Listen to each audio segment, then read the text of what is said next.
जो ऊपर चढ़ यहाँ टांग दो।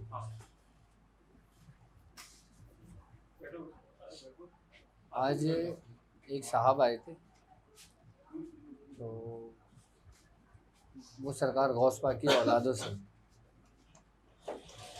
तो अपने खानवादे की बाकायदा किताबें लेकर गए। सुल्तानुल औलिया है और ये बशारुल खैरात है, ये किताब है। ये बाकायदा से तोहफा देने आए थे और बाकायदा इजाज़त लेने आए थे सूरह कुरैश की।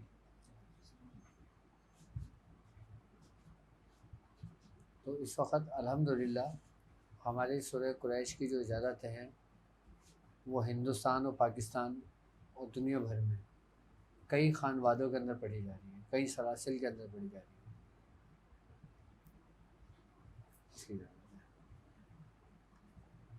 अच्छा, एक पर्चा है कि 1111 वाली सूरह कुरैश की ज़कात कुछ दिनों में ख़त्म हो जाएगी, इसके बाद का क्या हुक्म है? तुम्हारा है ये ना? अच्छा, जिन लोगों की 1111 की जो ज़कात अदा कर रहे हैं सूरह कुरैश की, जब वो मुकम्मल हो जाएगी तो 40 दिन मुकम्मल करने के बाद उन्होंने चाँद की 28-29 तारीख तक पढ़ना है।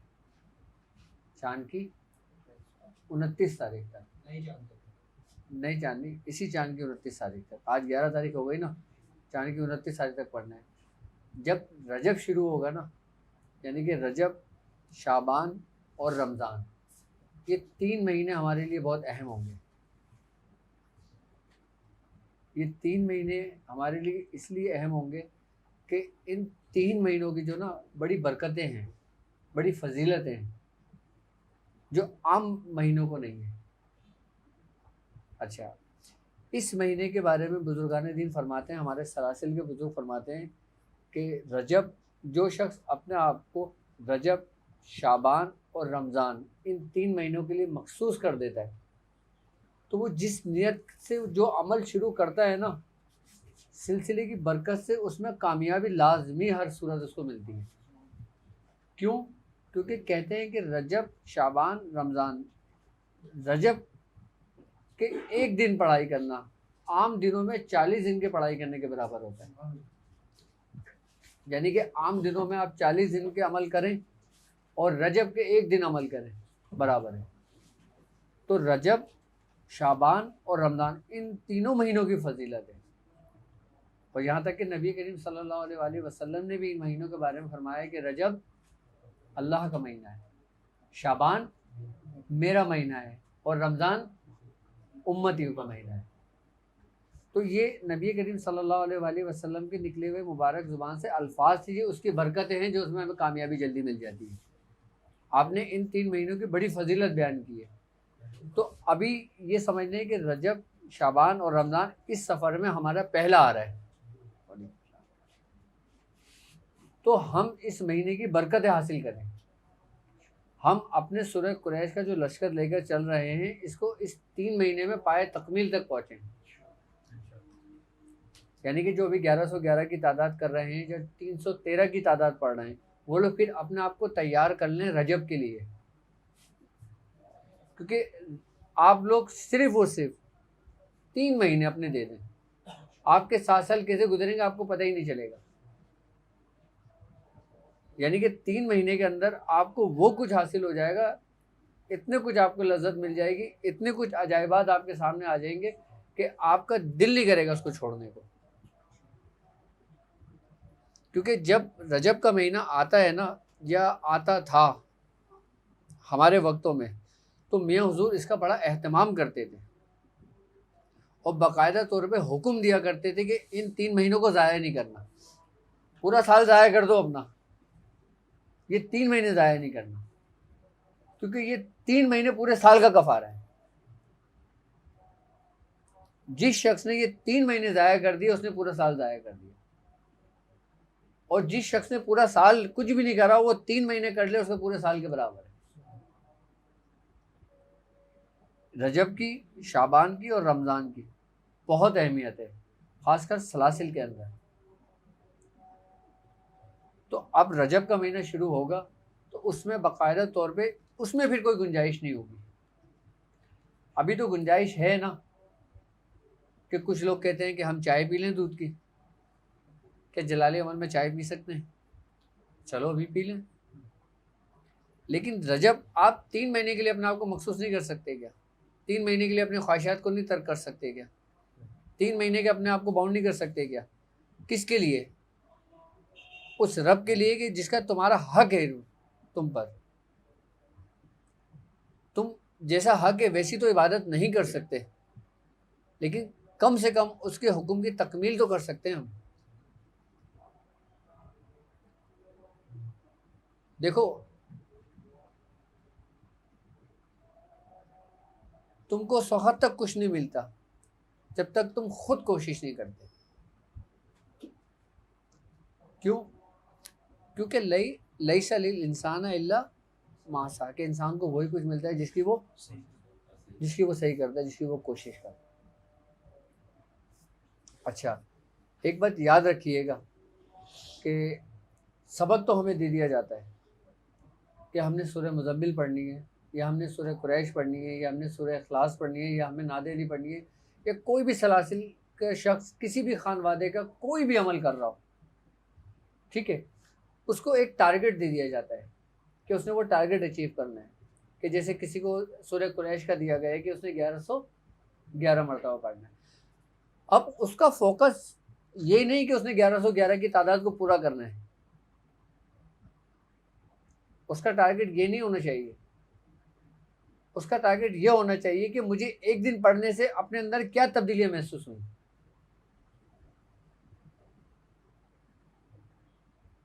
अपने अंदर क्या तब्दीली महसूस हुई। अगर आप तस्बीह और तहलील की बात करते हैं तो तमाम शजर करते हैं, तमाम मखलूक करती है, तमाम चरिंदो परिंद करते हैं, मलाइका कर रहे हैं, फरिश्ते करते हैं। तो आप कर रहे हो तो आपको क्या कमाल हासिल है?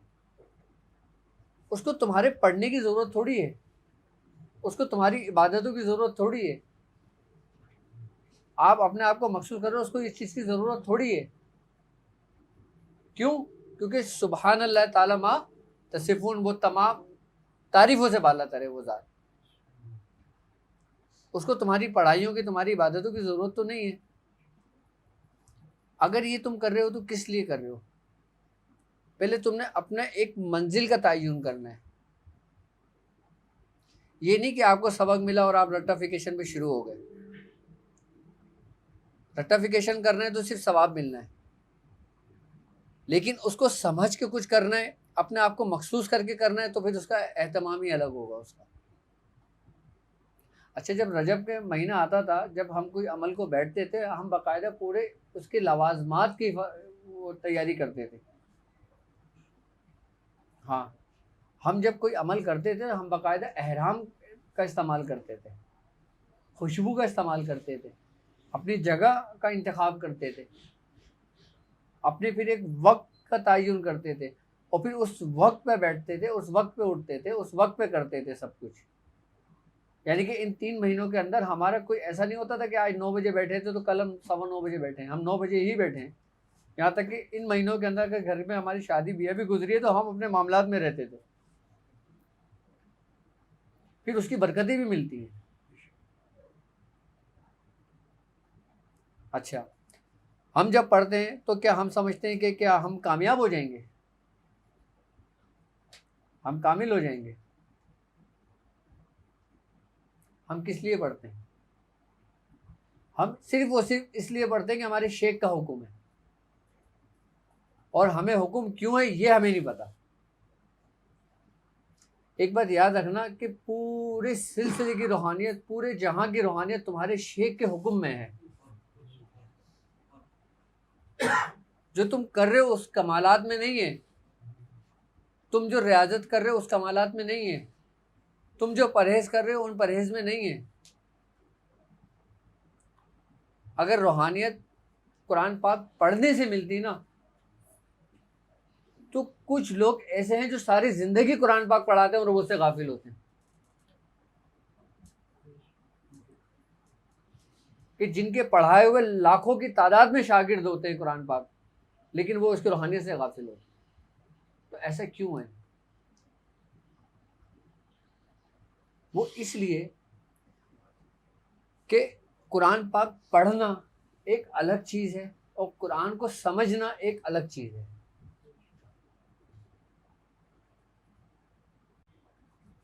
समझा किसने? वो क्यों कह रहा है कि गौर व फिक्र करो, गौर व फिक्र करो, और निशानियां हैं उन लोगों के लिए जो गौर व फिक्र करते हैं। गौर व फिक्र करने से मतलब क्या है? कि उसकी तशरीह पढ़ना है, उसकी तफसीर पढ़ना है, उनके वाक़यात पढ़ना है। क्या है गौर व फिक्र? ये लफ्ज़ी मायनों में अगर लिया जाए तो गौर व फिक्र यही होगा ना कि अगर कोई आयत है, जैसे अल्हम्दुलिल्लाह रब्बिल आलमीन है, हम उसका तर्जुमा पढ़ लें, हम उसकी तफसीर पढ़ लें, या हम उसके मायने निकाल लें, या हम उसके बारे में पढ़ लें, इसको गौर व फिक्र कहते हैं आप। तो फिर गौर व फिक्र क्या है?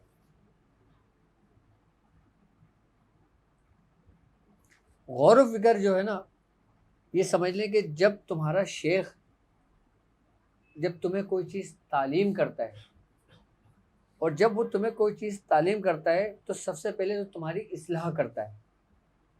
इस्लाह करने के बाद शेख फिर अपनी तवज्जो मुंतकिल करता है। अच्छा, जब तुम पे वो तवज्जो मुंतकिल करता है ना, तो तुम गैब का मुशाहिदा करते हो। किसका मुशाहिदा करते हो? गैब का मुशाहिदा करते हो। और जब तुम गैब का मुशाहिदा करते हो तो इसको कहते हैं तजल्ली रूहानी। अच्छा, तजल्ली दो तरह की होती है, एक तजल्ली इलाही और एक तजल्ली रूहानी। तजल्ली रूहानी क्या है? वो तुम्हें शेख की बरकत से मिलती है। तजल्ली इलाही क्या है, मैं उसके बारे में भी बताता हूँ आपको। तजल्ली रूहानी कब तुम्हें मिलती है? कि जब शेख तुम पे तवज्जो करता है, और जब शेख तुम पे तवज्जो करेगा, तुम गैब का मुशाहिदा क्या करोगे? कि तुम्हारे सामने कुछ ऐसी बातें सरजद होने लगेंगी जैसे कि तुम माफूकुल फितरत किसी चीज़ को देखते हो,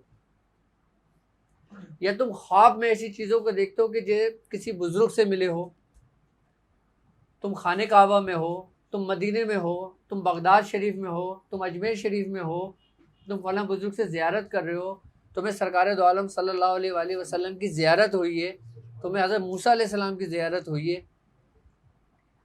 इब्तिदाई दौर के अंदर जो मुशाहिदा तुम्हें गैबी होते हैं ना, वो तुम्हें ख्वाब की सूरत में होते हैं।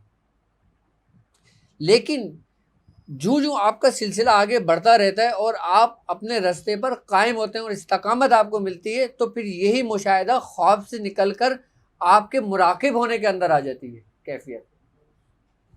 फिर इंसान आँख बंद करके वो मुशाहिदा देखता है। अच्छा, एक होता है इंसान देखता है और एक होता है उसको दिखाया जाता है। जब शेख तवज्जो करता है ना, अच्छा शेख तवज्जो कब करेगा? कि जब उस आप हालत इस्तगराक में होगे, यानी कि तुम अपने उस मामलात में, उस सबक में जो तुम्हें दिया जाएगा, कि तुम उसमें बिल्कुल गर्क हो चुके होगे, उसके अंदर पूरा डूब चुके होगे, फिर शेख तुम पे तजल्ली करता है, जो तजल्ली रूहानी जिसे कहते हैं। जब वो तुम पे तजल्ली रूहानी करेगा तो तुम्हारे अंदर कुछ कैफियतें पैदा होंगी। अब जैसे मिसाल के तौर पे एक शख्स है, उसको सरकार दो आलम सल्लल्लाहु अलैहि वसल्लम की ज़ियारत हुई है। अब एक शख्स है, उसको हज़रत मूसा अलैहिस्सलाम की ज़ियारत हुई है। अब एक शख्स है, उसको उस पढ़ाई के अंदर एक सुरूर, एक लज्जत आने मिली है। एक शख्स है, उसको इतना सुरूर मिला है कि उसका उठने का दिल नहीं कर रहा। जब हमारे अंदर ऐसी कैफियतें पैदा होती हैं ना, तो लगता है कि हमें किसी शेख की हम पर तवज्जो हुई है। आई बात समझ में? अच्छा, फिर इंसान के साथ कैफियतें ऐसी होती हैं, फिर उसको अपने इर्द गिर्द, अपने साथ जो ना कुछ महसूसात होने लगते हैं। ये चिल्ले के दौरान की बात कर रहा हूँ मैं आपसे वो बात कर रहा हूँ जो प्रैक्टिकली बात है। ये वो बातें नहीं जो किताबों में लिखी हुई है। मैं अपने बुजुर्गों के तजर्बात आपसे शेयर कर रहा हूँ।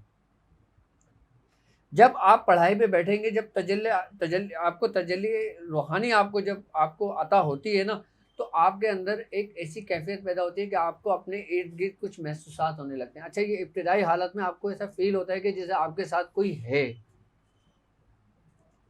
अच्छा, कोई होता भी है। आई बात समझ में? उसमें जिन्नात होते हैं। आई बस समझ। और कोई काम हम जब पढ़ रहे होते हैं ना, तो उसके जो नूरी मवक्किलान होते हैं ना, फिर उनकी भी आमदें होती हैं। फिर ऐसा होता है कि उन बुजुर्गों की निस्बत, जिनकी बुजुर्ग की इजाज़त से जो चीज़ अमल इंसान करता है, फिर उसकी बरकत और उसकी उससे उन बुजुर्गों की जो साहिब दावत रहे हैं, जैसे हमारे सलासिल के अंदर था शेख शहाबुद्दीन सोहरावर्दी, सूरह कुरैश की दावत आपने दी थी सबसे बड़ी। जब इंसान पढ़ रहा होता है ना, तो उनकी रूहानियत से भी उसको इस्तिफादा हासिल हो रहा होता है। क्यों? क्योंकि इजाज़त तो वहीं से आई है ना। फिर बाकायदा तौर पे उन बुजुर्गों की रूहानियत की भी आमद होती है, फिर वो उसकी तरबियत करवाती है।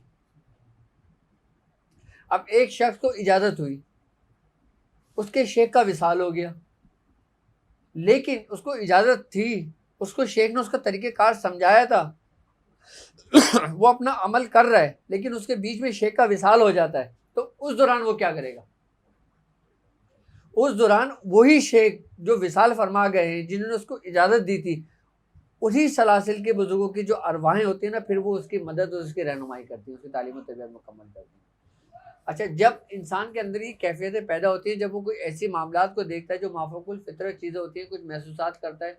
अच्छा, ये इसकी इब्तिदाई दौर में होता है। उसके बाद फिर बाकायदा तौर पे एक तरीक़ेकार होता है कि उसको बाकायदा तौर पे आवाज़ आती है, और फिर आवाज़ें आने के बाद बाकायदा तौर पे वो जो रूहानियत होती है ना, फिर वो पूरी एक सूरत इख्तियार कर जाती है कि जिसको हम कहते हैं कि भाई हमने फ़लाँ चीज़ को हाजिर कर लिया, या फ़लाँ जिन्नात को हमने हाजिर कर लिया, या फ़लाँ चीज़ को हमने हाजिर कर लिया।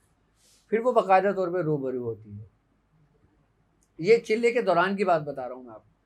अच्छा, जो लोग अपने आप को संभाल लेते हैं, यानी कि जो मामलात वो देख रहे होते हैं वो उसको अपने हद तक रखते हैं और उसके ऊपर इतनी तवज्जो नहीं करते, लोगों के साथ हुस्न अखलाक से पेश आते हैं, लोगों की मदद करते हैं, तो वो दिन ब दिन तरक्की करते जाते हैं।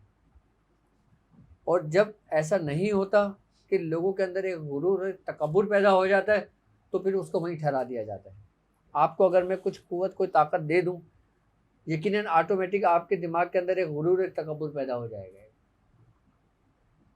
या 10, 20, 40, 50 लोग आपके हाथ पैर चूमना शुरू कर दें, आपके अंदर एक गुरूर, एक तकब्बुर पैदा होने शुरू हो जाएगा। ये इंसानी फितरत है ये। और यही जो गुरूर और जो तकब्बुर होता है ना, यही इंसान को ले डूबता है। तजल्ली इलाही फ़ौरन नहीं होती, पहले क्या होती है? तजल्ली रूहानी, जो शेख की तवज्जो होती है। क्यों बुजुर्गान दीन फरमाते हैं कि जिसका कोई पीर नहीं, उसका पीर शैतान है। क्यों? क्योंकि शैतान भी अपनी तवज्जो करता है।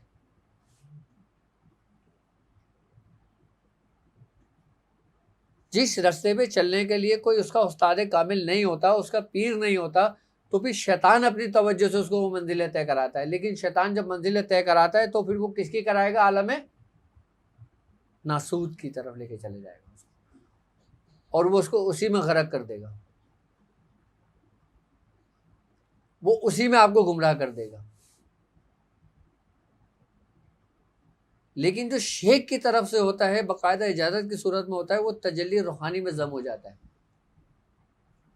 अच्छा, जब इंसान इस मंजिल से निकलता है, यानी कि उसने दुनियावी मकासद के लिए, दुनियावी मामलात के लिए उसके साथ कोई भी आ रहा है, कोई भी जा रहा है, कोई भी उठ रहा है, कोई भी बैठ रहा है, कोई भी मामला है, उसको कोई किसी चीज़ की फ़िक्र नहीं है, वो बिल्कुल गनी हो गया, बेपरवाह हो गया। वो आई बस समझ में, उसने अपने कल्ब को बिल्कुल साफ और शफाफ कर लिया। किससे? आपको जो हथियार दिया गया है, किसी को सूरह मुज़म्मिल दी गई है, किसी को सूरह इखलास दी गई है, किसी को सूरह कुरैश दी गई है। जब वो दिल साफ हो जाता है, साफ शफाफ हो जाता है, उसके बाद फिर तजल्ली इलाही का ज़हूर होता है। और तजल्ली इलाही का ज़हूर ये नहीं कि आपके पास फ़ौरन हो जाता है, कि नहीं होने को होता तो आपकी पूरी ज़िंदगी में नहीं होता, और होना होता है तो हालत नज़ा में हो जाता है, और जब होना होता है तो इंसान के मरने के बाद हो जाती है।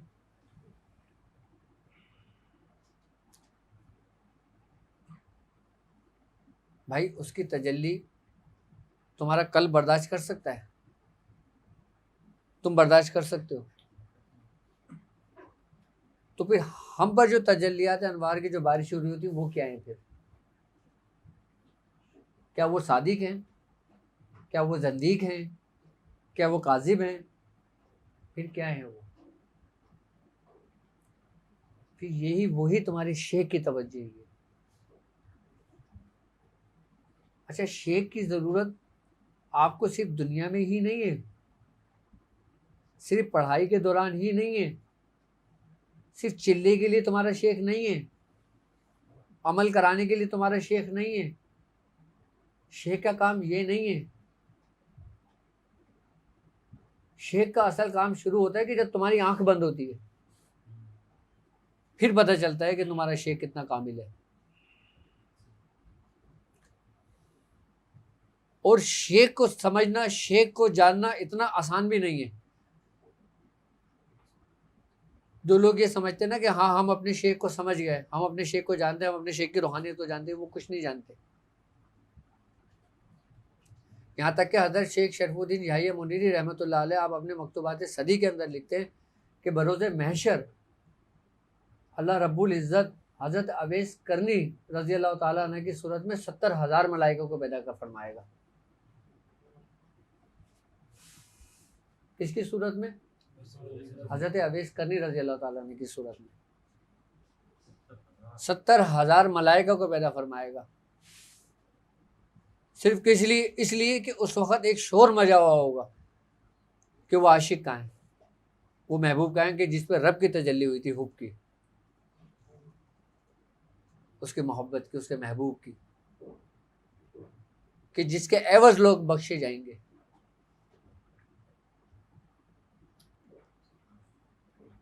तो आप फरमाते हैं कि शेख को समझना इतना आसान नहीं होता। बस जिसको पिया जाए। अच्छा, मज़े की बात ये है कि हमने जो ना अपने शेख को बकदरे ज़रूरत समझा है, हमने उसकी ख्वाहिश नहीं की। जबकि अगर हकीकत में देखा जाए तो हमें उसकी ख्वाहिश होना चाहिए, बकदरे ज़रूरत नहीं होना चाहिए। बकदरे ज़रूरत क्या है कि अगर किसी अमल की इजाज़त लेना है तो इजाज़त ली और चल दिए, 40 दिन के बाद आ रहे हैं। ख्वाहिश ये होती है कि इंसान हर लम्हे उसके इस्तगराक में रहे, उसके सुरूर में रहे। यहाँ तक के बुजुर्गान दीन फरमाते हैं कि अक्सर व बेशतर अक्सर तादाद के अंदर लोग सिर्फ वो सिर्फ इस वजह से बख्शे जाएंगे कि फलां शख्स फलां बुजुर्ग की महफिल में बैठा था। खाली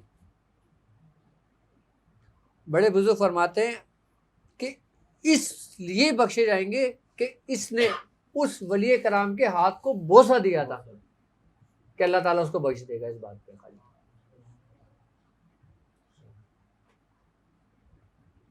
और आप हिसाब किताब लगवा रहे हो सारे कि भाई ये क्या हुआ, ये कहाँ से हुआ, ये क्या करा, सबका हिसाब देना। भाई आप हथियार क्यों नहीं डाल देते? आप हो हिसाब किताब देने के काबिल? कोई शख्स ऐसा है जो अपने अमाल से जन्नत में जाएगा? कोई भी नहीं है। यहाँ तक कि अल्लाह के फजल से सब जन्नत में जाएंगे। अच्छा, जन्नत भी सब कुछ नहीं है। हाँ, जन्नत में तुम्हें तुम्हारा महबूब ना मिले तो तुम्हारे लिए कैद खाना है। दुनिया में तुम्हें तुम्हारा महबूब मिल जाए तो यही तुम्हारी जन्नत है। तो यही तुम्हारी जन्नत है। तुम इसी को क्यों नहीं जन्नत बनाते हो? नबी करीम सल्लल्लाहु अलैहि वसल्लम की हदीस है, आपने फरमाया जो शख्स दुनिया में जिससे मोहब्बत रखेगा बरोज़े महशर उसका हिसाब किताब उन्हीं लोगों के साथ होगा। अब देख लो आप किससे मोहब्बत करते हो। मैं कहता हूँ आप कुछ भी ना करें, सिर्फ मोहब्बत रखें। अगर मोहब्बत भी नहीं कर सकते तो आप औलिया कराम के नाम याद कर लें कि लोग बाकायदा तौर पे उन वलियों के नाम याद रखने की वजह से भी बख्श दिए जाएंगे। क्यों? क्या वजह है उसकी?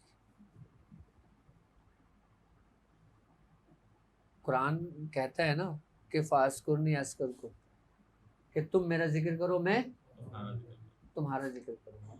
अब आप जिस वली का नाम लेंगे उसने सारी जिंदगी करा क्या था? अगर आप उसका नाम ले रहे हो तो आपके दिल में किसने डाला है? तो वो तुमको कैसे याद कर रहा है? और वो तुमको हमेशा के लिए याद कर रहा है। लेकिन तुम पहले उसका जिक्र तो करो। उसने तुम्हें कुलियत दे दिया ना कि तुम मेरा जिक्र करो, मैं, वो हमारा जिक्र कैसे करेगा? वो हमारा जिक्र ऐसे करेगा कि लोगों में तुम्हारी मोहब्बतें डाल देगा दिलों में। आज हक फरीद या फरीद, हक फरीद या फरीद, आज तक सदाएं चल रही हैं। आपको गुजरे हुए कितना अरसा हो गया?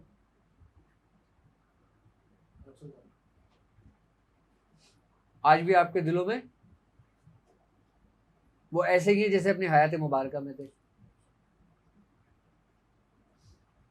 हो सकता है उनके हयात में इतना लोग ना जानते हो उनको,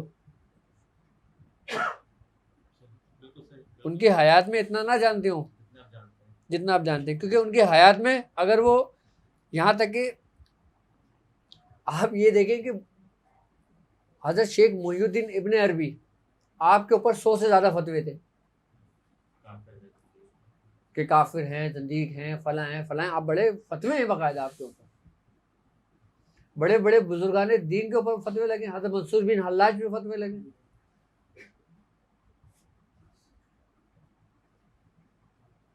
तो फिर वो क्या था? वली की जिंदगी में उसको इतना लोग नहीं जानते जितना उसको उसके बाद उसको जानते। क्यों? ये इसलिए क्योंकि नबी करीम सल्लल्लाहु अलैहि वसल्लम का फरमान है, आपने फरमाया कि जो शख्स क्या कि मर जाओ मर जाने से पहले, हदीस यही है नबी करीम सल्लल्लाहु अलैहि वसल्लम की। आपने क्या फरमाया कि मर जाओ मर जाने से पहले। अगर तुम मर जाने से पहले मर जाओगे ना, अल्लाह तबारक ताला तुम्हें हर दौर में एक नई जिंदगी देगा। कश्त गाने खंजर तस्लीम रहा, हर जुबा आज दे जानी दीगर आज। यानी कि जो शख्स तस्लीम के खंजर से अपने आप को कत्ल कर देता है, अल्लाह रब्बुल इज़्ज़त उसको हर दौर में एक नई जिंदगी देता है। अब बताओ किसने अपने आप को कत्ल किया? किसने अपने आप को मारा है? इसका ये तो कुलिया हो गया क्या कि तुम मरोगे तो तुम्हें जिंदगी मिलेगी। अब तुम अपने हाथों से अपने आप को कत्ल करते हो या फिर जब वो वक्त मुकर्रर है वो खुद हो जाना है। अपने हाथों से अपने आप को कत्ल करने से मुराद क्या है? अपने नफ्स को कत्ल कर देना। अच्छा, हम नफ्स नफ्स नफ्स करते रहते हैं, ये है क्या? हम कहते हैं ना कि ये ख्वाहिशात है हमारी, हम कहते हैं ना ख्वाहिशात हैं। इन ख्वाहिशात पे आपका इख्तियार है तो फिर ख्वाहिश कैसी? तो फिर नफ्स कैसे हुआ? तुम्हारा इख्तियार तो इतना भी नहीं है कि तुम उठ के पानी पी लो। तुम्हारा इख्तियार तो इतना भी नहीं है कि तुम उठ के पानी पी लो। तुम गुनाह कैसे कर लोगे?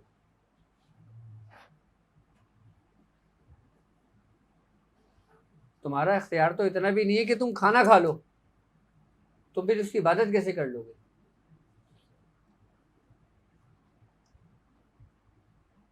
तो फिर ये सारा झगड़ा क्या है?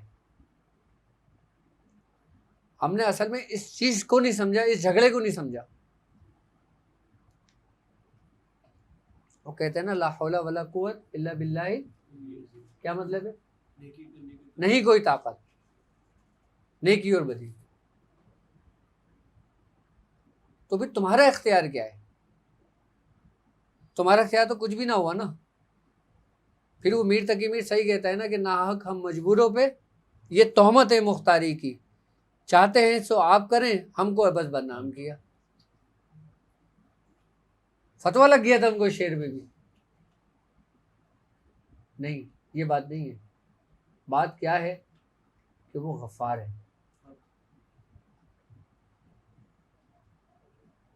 आपने गुनाह किया, उसने माफ़ किया, तो वो क्या है? वो गफूर भी है, वो गयूर भी है वो।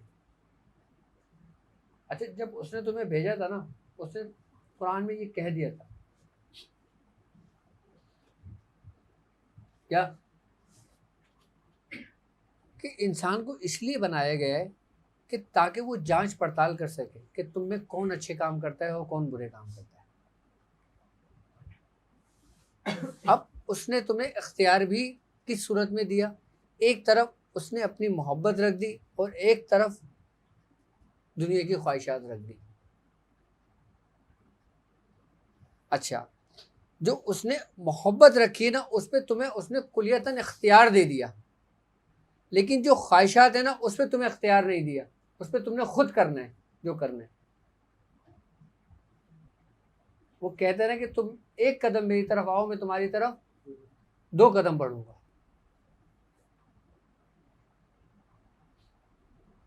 अब जब उसने एक तरफ अपनी मोहब्बत रख दी और एक तरफ दुनिया की मोहब्बत रख दी, तो तुम किसको चुनोगे? जुबानी कलाम में तुम ये बोलेंगे हम अल्लाह की चुनेंगे, एक फॉर्मेलिटी पूरी करने के लिए तो यही होगा ना। लेकिन हकीकतन हम अपने अमाल से पूछें, अपने आप से पूछें, तो हम क्या हैं फिर? कामिल शख्स वही जो दोनों की मोहब्बतों को समेटे एक जगह लेके चल दे, कि दुनिया की मोहब्बत बकदर ज़रूरत होनी चाहिए और रब की मोहब्बत ख्वाहिश के मुताबिक होनी चाहिए। जो इंसान की ख्वाहिश, उसी की ख्वाहिश होनी चाहिए, ख्वाहिश के मुताबिक नहीं, उसी की ख्वाहिश होनी चाहिए। क्यों? क्योंकि नबी करीम सल्लल्लाहु अलैहि वसल्लम ने आपने दुआ की थी कि रब्बना आतिना फिद दुनिया व फिल आखिर वकीना। क्या मतलब है? कि आपने दुनिया और दीन दोनों को दुआ की इसलिए कि मुझे सुरखरू रहा। अब दोनों को ऐसे वजन से लेकर चलना, कहते हैं कि पानी में ऊपर कश्ती रहे तो कश्ती तैरती रहती है। आई बात समझ में? कश्ती आप हो, आई बात समझ में? जब तक वो पानी में रहती है वो तैरती रहती है, और जब पानी कश्ती में आता है तो डूब जाता है। यानी कि जब इंसान के ऊपर दुनिया की मोहब्बत गलबा करती है तो इंसान, और जब रब की मोहब्बत गलबा करती है तो भी डूब जाता है। तो कैसे डूबेगा? क्योंकि वो उसकी ज़ात में जम हो जाता है, गर्क हो जाता है।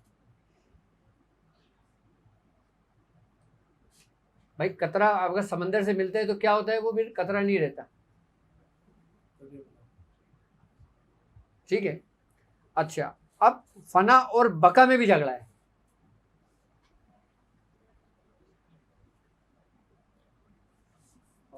फना और बका का क्या झगड़ा है? फना और बका का ये झगड़ा है ना कि अल्लाह तबारक ताला कुरान में कहता है ना कि कुल्लु मन अलैया फ़ान व यब्का रब्बी का वल जुल जलाल वल इकराम, कि हर एक चीज़ ने फना हो जाना है, सिवा क्या रहेगी? रब की ज़ात। अब हर चीज़ से फना होने से मुराद क्या है? कि हर चीज़ ने ख़त्म हो जाना है, अपनी हस्ती को मिट जाना है, हर चीज़ ने फना हो जाना है, ख़त्म हो जाना है। लेकिन जो औलिया कराम थे, जो सिद्दीकीन है, जो अंबिया कराम है,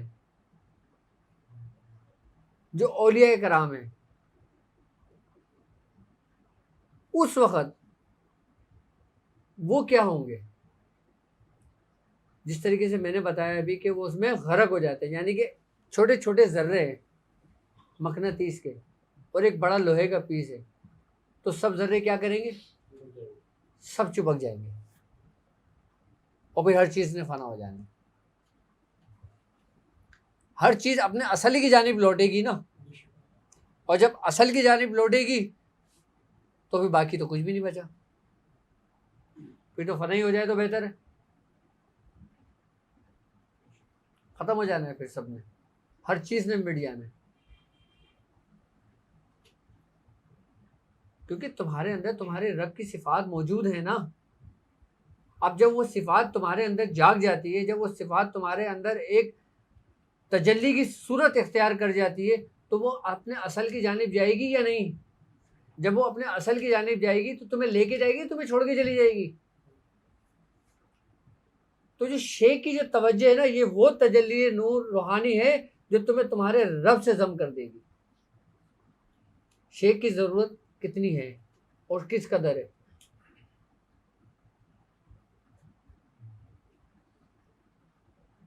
तो तुम अपने असल को पहुंच जाओगे।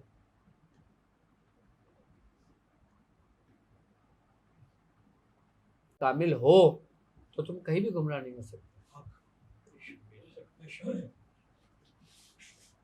और अगर तुम्हारे कदम जरा भी डगमगाएं तो तुम्हें कौन संभालता है। क्यों नबी करीम सल्लल्लाहु अलैहि वसल्लम ने फरमाया था, आपने फरमाया कि किसी भी रास्ते पे चलो उससे पहले उसका रफीक तलाश कर लो, सुम्मा रफीक अला तरीक, कि कोई भी रास्ता अख्तियार करने से पहले उसके रफीक को तलाश कर लो।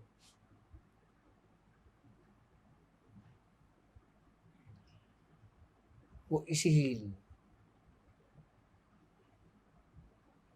ये शेख ही है जो तुमको तुम्हारे कमालात को पहुंचाता है।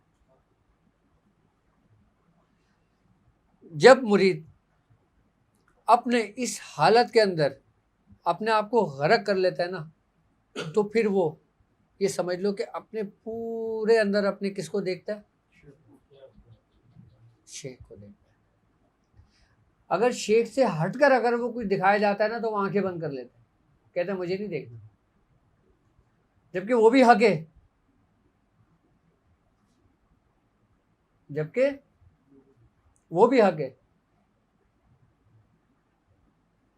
लेकिन वो चाहता है कि मैं इसी दरवाजे से आऊं। वो दिल का दरवाजा क्या है, तुम्हारा शेख। भाई कल कहते हैं ना अल्लाह का घर है, कैसे अल्लाह का घर। भाई अगर घर है अल्लाह का तो वो कभी तो आया होगा ना, या कभी तो होगा ना, या वो घर में मकीन है और आपको नहीं पता। ऐसे हो सकता है क्या।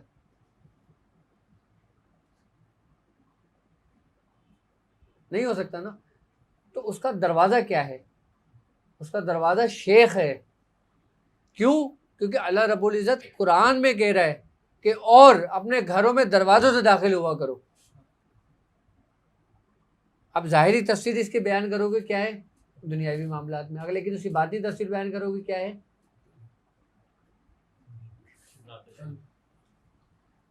वो तुम्हें सब कुछ कुरान में बता रहा है खुल के, लेकिन तुम समझ नहीं रहे हो। वो कह रहे तुम अपने घरों के अंदर दाखिल हुआ करो दरवाज़ों के साथ, दरवाज़ों से। ये अल्लाह का घर है ना, तुम्हारा घर क्या है।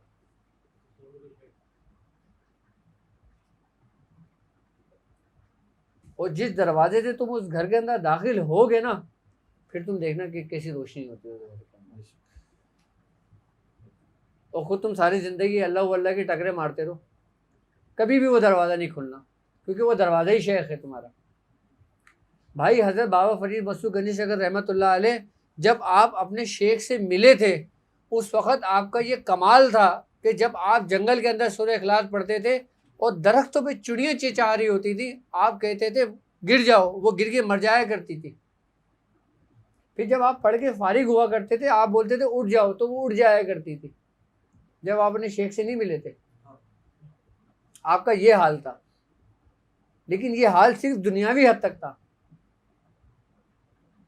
लेकिन उनके दिल का दरवाज़ा किसने खोला, हज़रत कुतुबुद्दीन बख्तियार काकी रहमतुल्लाह अलैह। आपने वहीं सर अपने सजदे में खम कर दिया। शेख की उम्र भी बता दीजिएगा, उस वक्त हज़रत बख्तियार काकी रहमतुल्लाह की उम्र कितनी, बहुत छोटी उम्र थी। हाँ, और आपकी उम्र 90 साल के करीब। नहीं, बाबा फरीद मसूद गंजी शकर की उम्र ज़्यादा थी उनसे। नहीं, मैं आपको बताऊँ। हाँ, वो ज़रूर बताइए। जब आप रियाजत कर रहे थे, हज़रत बाबा फरीद हज़रत मसूद गंजी शकर रहमतुल्लाह अलैह का क्या रात में, हाँ बैठूंगा ना मैं, तो हज़रत बाबा फरीद मसूद गंजी शकर रहमतुल्लाह अलैह आप रियाजत करके ना बहुत ज़्यादा लागर हो गए थे, बहुत कमज़ोर हो गए, इतना हो गए थे कि आप उठ नहीं पाते।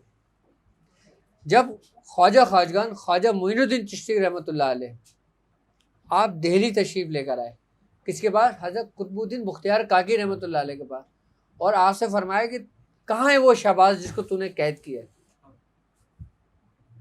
कहाँ है वो शहबाज जिसको तूने कैद किया है। आपने कहा हुजूर तशरीफ ले चलिए। आप अपने उनको हुजरे में लेके जाते हैं, आप दरवाज़ा खटखटा के बोलते हैं फरीद देखो तुमसे मिलने कौन आया है। आपने फरमाया कौन आया है, आपने फरमाया हिंदुल वली हैं। आप अदब में खड़े होने की कोशिश करें, आपके खड़ा नहीं हुआ जा रहा था, आप इतने कमज़ोर लाकर हो गए। तो आपने खड़े हुए, आपने कहा कदम बोसी करो, तो आपने अपने शेख के कदमों में गिर गए थे आप। किसके? कुतुबुद्दीन बख्तियार काकी के। तो आपने फरमाया नहीं नहीं मेरे शेख के कदमों में जाओ। तो आपने उठा के फिर उनको उनके कदमों में रखा। अपने शेख के कदमों में क्यों गए? वहाँ देख रहे थे, क्योंकि उनको सिर्फ वही नजर आ रहे थे। वहाँ देख रहे थे हम। वो दो नहीं आए थे, वो एक ही उनको एक ही था। वो वहाँ देख रहे थे, वो वहां देख रहे थे, वो इतना जम हो गए थे अपने उसमें।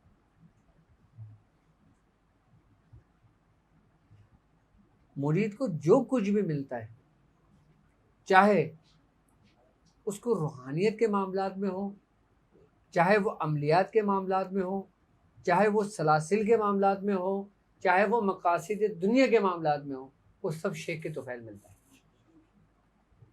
अगर कोई शख्स ये कहता है कि ये मेरी मेहनत थी तो वो गुमराह है। अगर कोई ये कहता है कि मैंने मेहनत करी थी तो वो गुमराह है। और अगर वो ये हथियार डाल के ये कहते कि सब कुछ मेरी शेख की वजह से था तो वो कामयाब हो गया।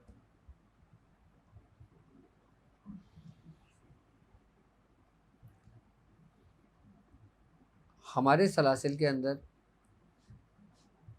ख़ानदान मदारिया में हज़रत बाबा जलाल और हज़रत ख्वाजा मंजूर हुसैन शाह साहब, मंजूर हुसैन शाह साहब हमारे दादा हैं और वो हमारे चचा पीर हैं, यानी कि मियाँ हुजूर के चचा पीर।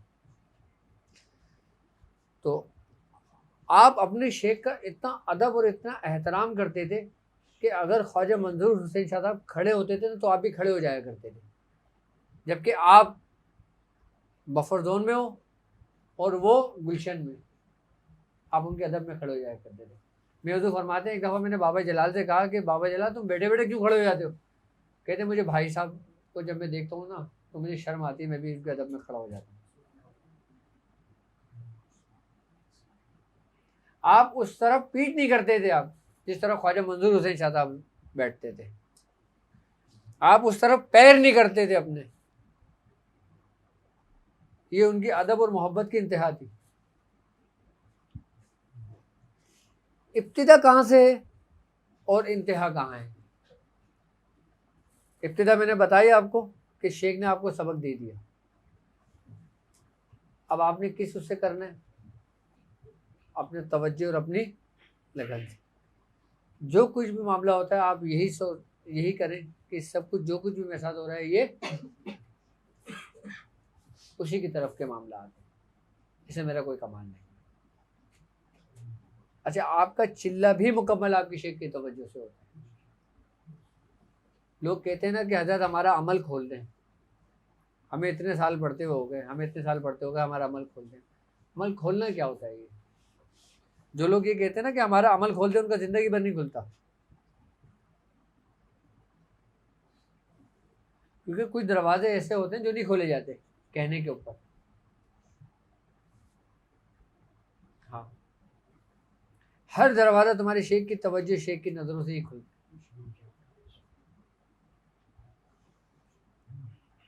लेकिन बशर्त ये कि तुम उसके कहने पे चलो तो सही।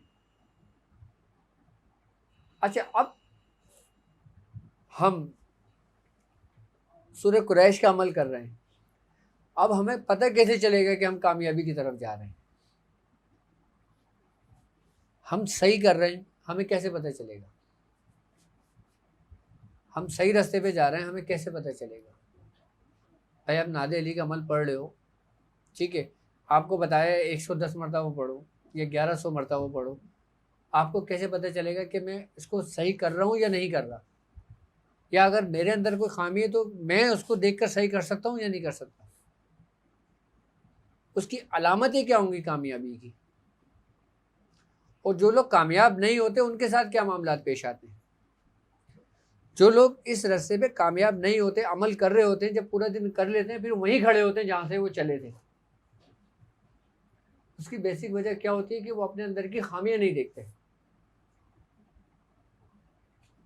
अंदर की खामियां सिर्फ ये नहीं है कि अगर आपको 1100 बताया तो आपने किसी दिन 1000 पढ़ लिया, किसी दिन 900 पढ़ लिया, तो आप बोलो हाँ ये जी तो खामी है। आप अगर 1100 है तो 1100 ही पढ़ रहे हो तो भी अगर कामयाब नहीं हुए तो आपके अंदर क्या खामी है? आप अपना तज्जिया करो। अच्छा, नाकामी और कामयाबी ये हमारे अपने अंदर मौजूद है।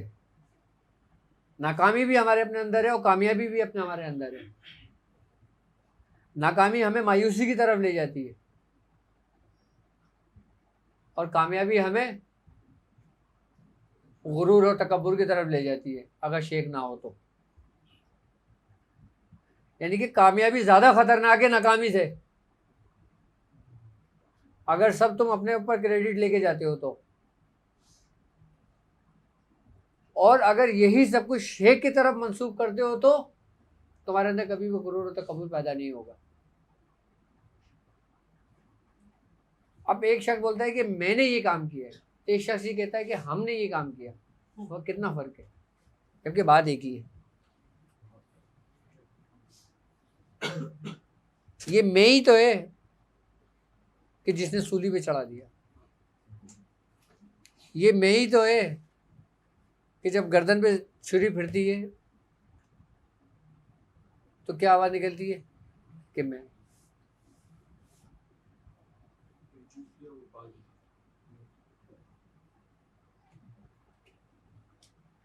तो हमारे अंदर वो क्या खामी है हमारे? अच्छा, हम अगर कामयाब नहीं होते तो हम अपनी बातनी खामियों की वजह से नहीं होते। बातनी खामियां क्या है हमारे अंदर? जैसे हसद हो गई, गुरूर और तकब्बुर हो गया, किसी के लिए बुग़्ज़ हो गया। ये ऐसी बीमारियां हैं रूहानी कि जो इंसान के वजूद को, इंसान की रूहानियत को दीमक की तरह खा जाती हैं, जैसे दीमक लकड़ियों को खा जाती है, इंसान की रूहानियत को तबाह और बर्बाद कर देती है।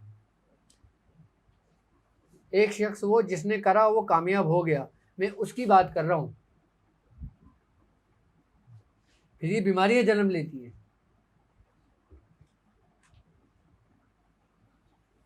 हसद को आप क्या समझते हो? बाज़ औक़ात हम हसद कर रहे होते हैं लेकिन हमें नहीं पता होता था कि हम हसद कर रहे हैं। हसद किसे कहते हैं? कि जो नेमत इनको मिली है वो मुझे नहीं मिली, जो मकाम इनको मिला है वो मुझे नहीं मिला, तो मेरे अंदर जो कैफियत पैदा होगी उसका क्या नाम है? हसद। और बुग़्ज़ किस चीज़ का नाम है? बुग़्ज़ भी इसी कैफियत में, इसी रास्ते के चलने का नाम है।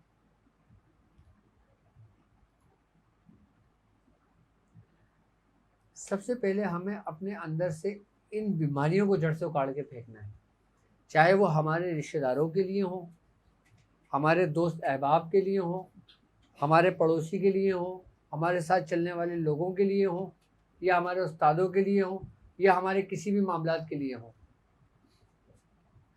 जब तक आप ये सारे पौधे जड़ से नहीं काटते, रूहानियत का पौधा आपके अंदर से नहीं उगता। चाहे आप कितने बीज डालते रहे वो खराब होते रहेंगे।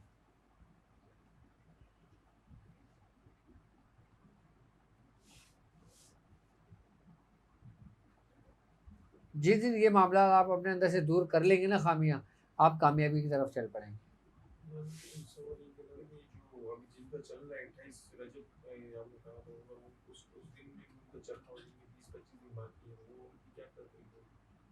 देखो, अब अगर किसी शख्स कोई 1111 का अमल कर रहा है, ठीक है, वो उसका 2 दिन बाद मुकम्मल हो जाता है, वो उसको बढ़ा दे टाइम, उसको चांद की 29 तारीख तक ले जाए, उसको 29 तारीख तक जिनका मुकम्मल होता है वो 29 तारीख तक मुकम्मल कर ले, और पहली के लिए अपने आप को तैयार कर ले। पहली में जो सबक होगा ना वो इससे बिल्कुल हट कर होगा सूरह कुरैश का ही, लेकिन एक ख़ास तरतीब के साथ होगा। अभी 70 मरतबा पढ़वाने का मकसद, 313 मरतबा पढ़वाने का मकसद, 1111 मरतबा पढ़वाने का मकसद आपकी जान पहचान और आपकी सिर्फ रजिस्ट्रेशन करानी थी कि किन किन लोगों की रजिस्ट्री हो गई। भाई कहीं एडमिशन लेते हो आप तो पहले एंट्री टेस्ट देते हो ना, उसमें पता चलता है कि किस किस के नाम आए, उसके बाद फिर आगे शुरू होते हैं क्लासेस। हमारी क्लासेस तो भी शुरू होना है, अभी तो सिर्फ मैं तैयार कर रहा हूँ, और जब लोग तैयार हो जाएंगे ना फिर क्लासेस का आगाज़ करेंगे हम। मैं सही बता रहा हूँ आपको। मज़ा उस वक्त आता है कि जब चलने वालों को कुछ नज़र आ रहा हो।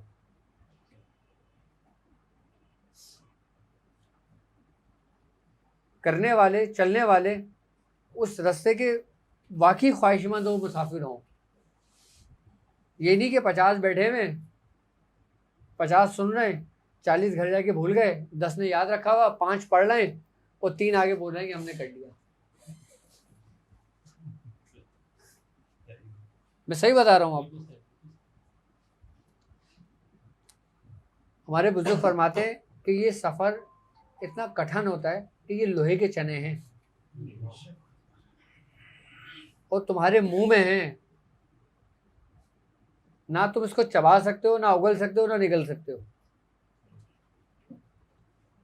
रूहानियत को पाना लोहे के चने चबाने के बराबर है जी।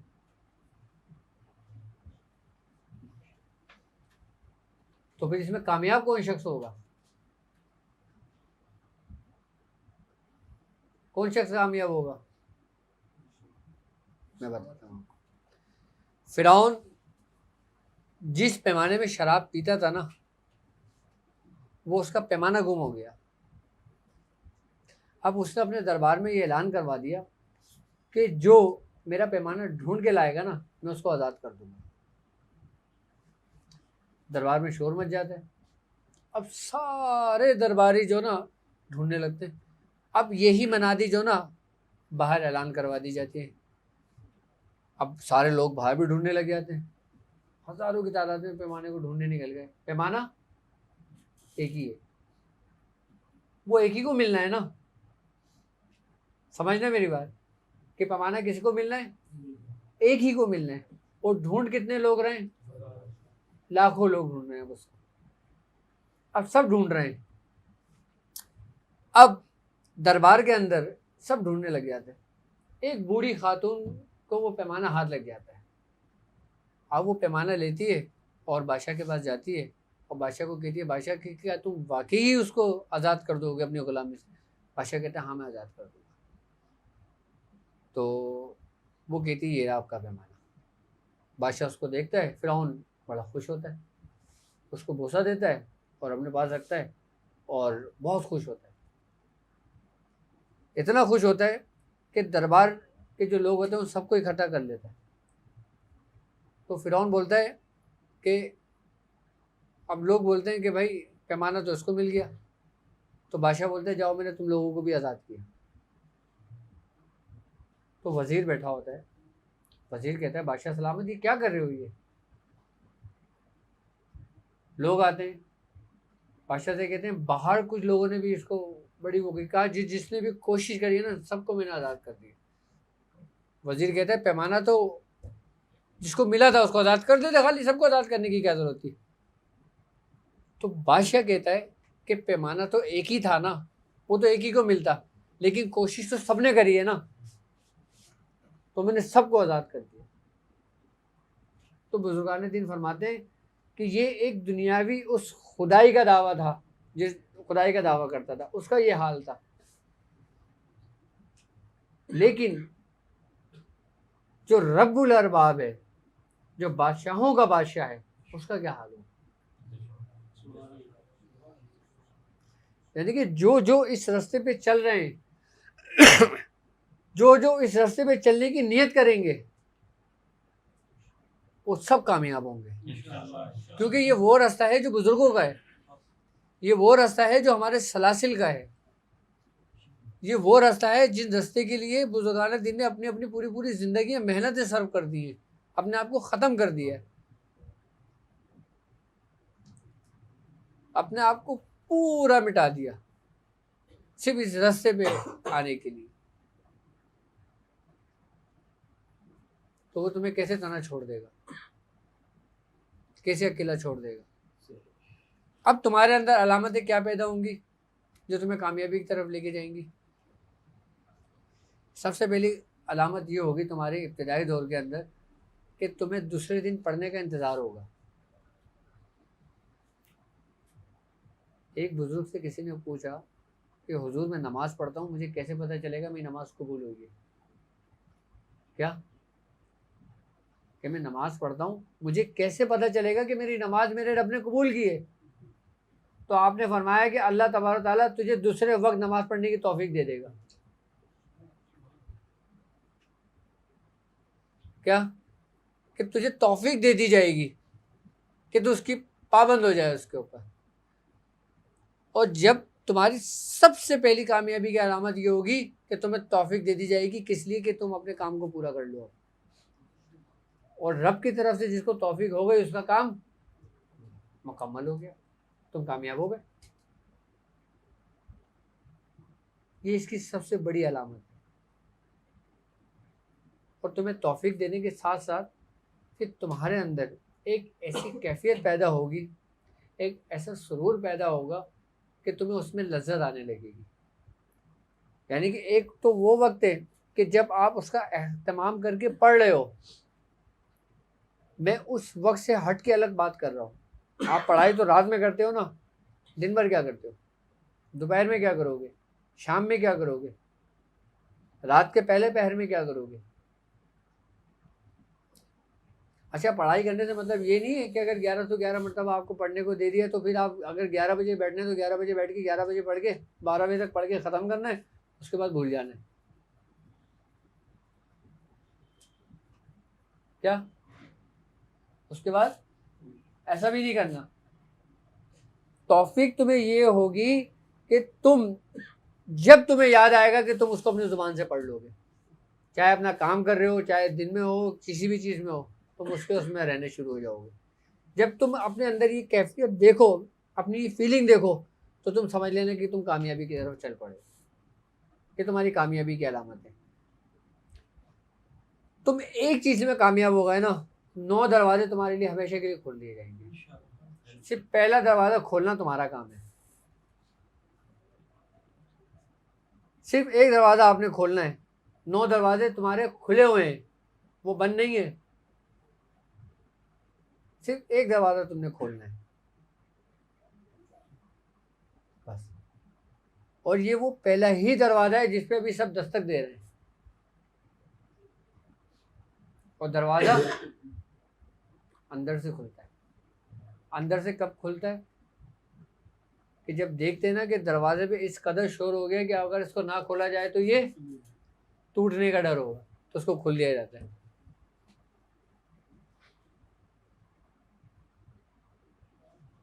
लेकिन दस्तक तो दो। अगर तुम्हें दस्तक देते देते ही मौत आ जाती है तो भी तुम कामयाब हो। तुम्हारा रब वो करीम है कि जो तुम सिर्फ नियत कर लो कि मैं इस रास्ते पे चलूंगा, वो तुम्हें बख्श देगा। जी, क्योंकि जहाद अकबर के अंदर अगर कोई शख्स मर जाता है इस दौरान बीच के अंदर, तो जहाद में मरने वाला कौन कहलाएगा। और ऐसा शहीद कि जो दूसरे शोहदा उस पर फख्र करें। सर हमारा रास्ता ना बहुत सहल है, बहुत आसान है, लेकिन इसको मुश्किल हमने खुद बना दिया है।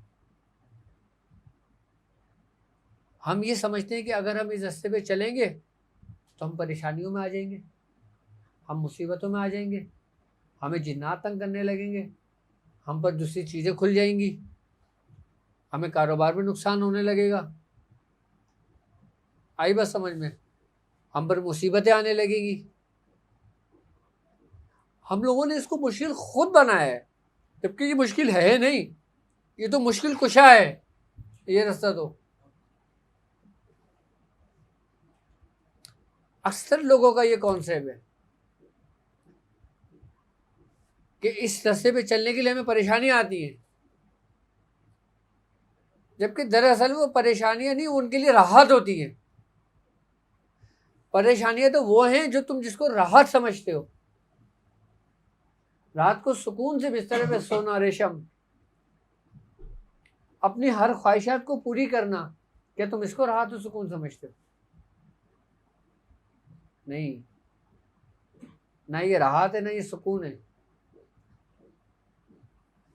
ये वही है जब दज्जाल का ज़हूर होगा ना, कि जब वो एक हाथ में उसके आग होगी और एक हाथ में उसके जन्नत होगी, जब वो लोगों से पूछेगा कि तुम मुझे अपना खुदा मानते हो, और नहीं तो वो तुमको आग में डाल देगा, और तुम डरो खौफ के मारे के तो हाँ, तो वो तुम्हें जन्नत में फेंक देगा।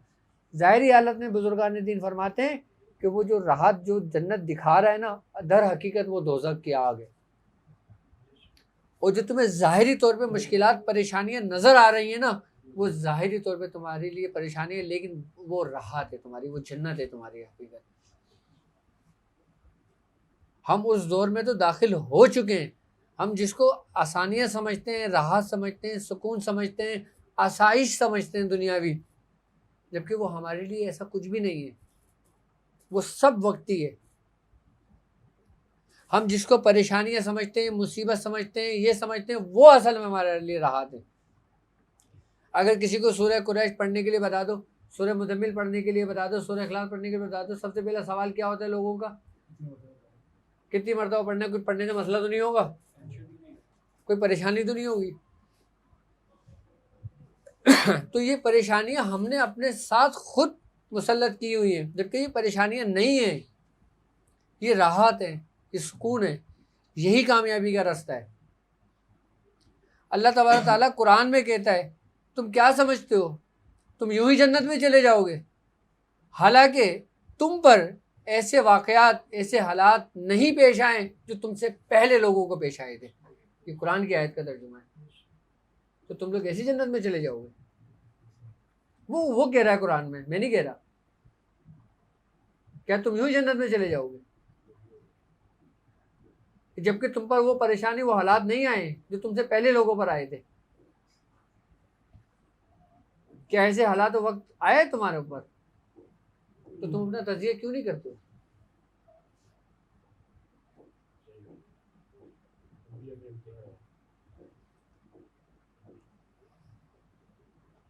कि जो तुमसे पहले लोगों पर आए थे।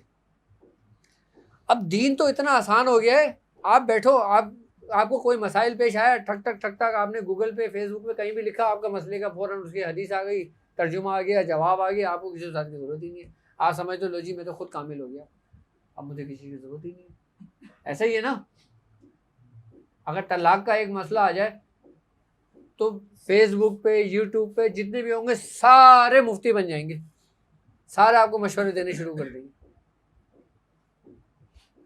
जिसको हम मसले का हल समझते हैं, जबकि वो हमारे लिए परेशानियां हैं। जब तक ये चीज़ें लिमिटेड थी ना, हम महफूज थे। अच्छा, आप ये देखो कि लोगों ने सब कुछ इतना आसान कर दिया ना, दीन को इतना आसान कर दिया, इतना आसान कर दिया। इतना आसान क्या करा, मैं आपको क्या बताऊं कि आप आज़ाद ख्याल लोगों को देखो कि वो वजू भी नहीं करते, कुरान उठा के देखने शुरू कर देते हैं, पढ़ने शुरू कर देते हैं।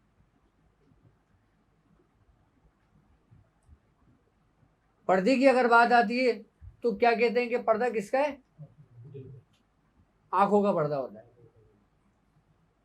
पर्दा नहीं होता। अब ये क्या है, तुम्हारे लिए ये आसानियां बनाई जा रही हैं कि तुम्हारे लिए ऐसे दलाइल दिए जा रहे हैं तुम्हें,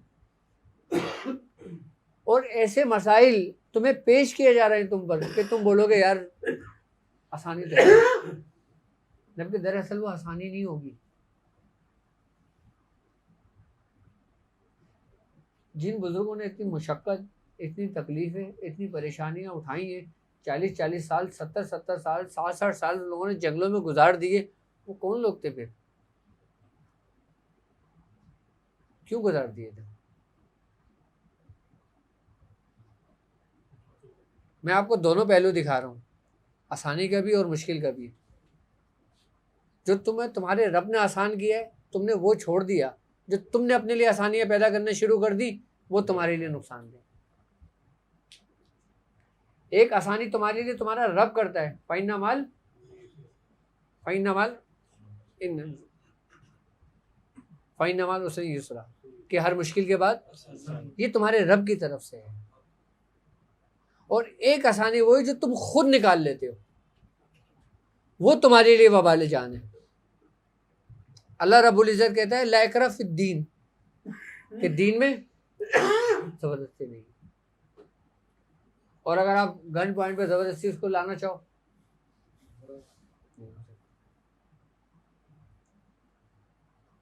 अब यहूदियों का, कुफ़ारों का, इन लोगों का सबसे ख़तरनाक हथियार हमारे दीन के अंदर शामिल हुआ है, वो ये कि इसमें आसानियाँ पैदा कर दो।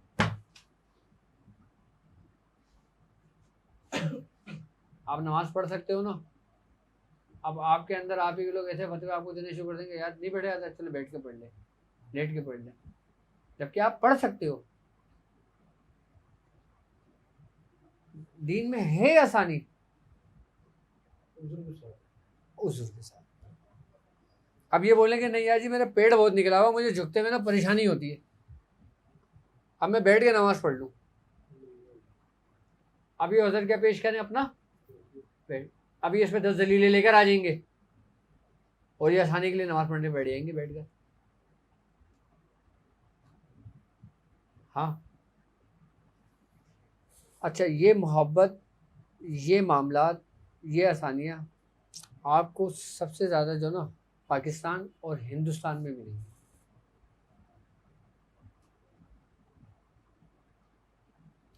आज भी हम लोग, मैं अपने घर की बात बता रहा हूँ, हम लोग किबला रुख पैर करके नहीं सोते।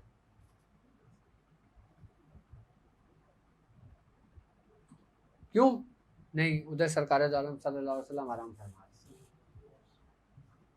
हम काबे की तरफ पैर करके नहीं सोते, नहीं जी वो अल्लाह का घर है, जबकि अल्लाह का घर कहाँ पर है और तुम कहाँ पर हो। और वहाँ पर मैंने खुद देखा है कि एक अरबी कुरान पाक पढ़ रहा है, उसने वही कुरान को सर के नीचे रखा, पैर फैला के यूँ बढ़ के कड़ाई ले रहा है। अब मैंने उसको देखा, मैंने उसको थोड़ा सा पैर उसके पैर से करा उधर, वो पता नहीं अरबी में शुरू हो गया आधा आधा आधा, मैं फिर आगे छोड़ दिया। अदब तुम्हें मिलेगा सिर्फ और सिर्फ कहाँ, पाकिस्तान और हिंदुस्तान में, अदब और एहतराम। और ये मोहब्बत ही है जिसने हमारे दीन को जिंदा रखा हुआ है। ये मोहब्बत ही है कि जब सरकार दो आलम का नाम आता है तो हम अंगूठे से चूमते। अब ये चीज़ें भी ख़त्म होती जा रही हैं क्योंकि हम आसानियाँ तलाश कर रहे हैं।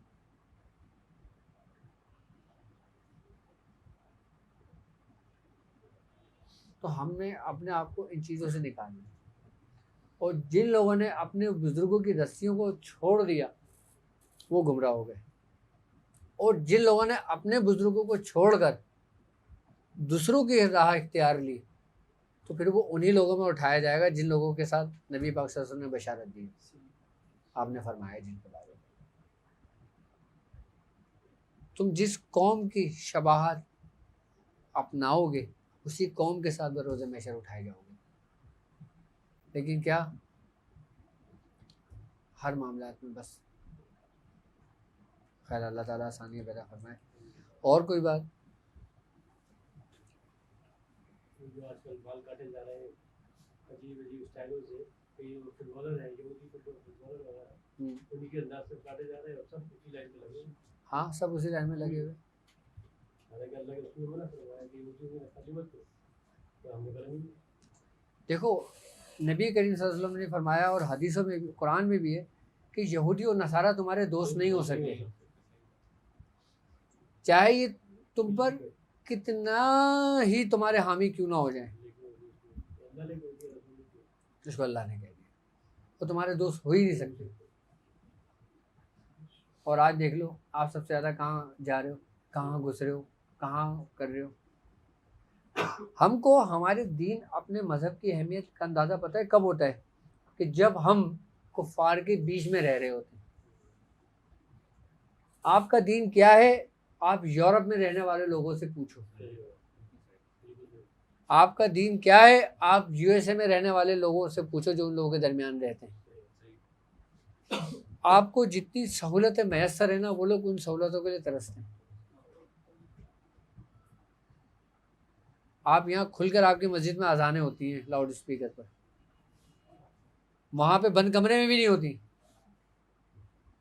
कुछ जगहों पर, कुछ मकामात पर, जैसे फ्रांस को ले लो आप,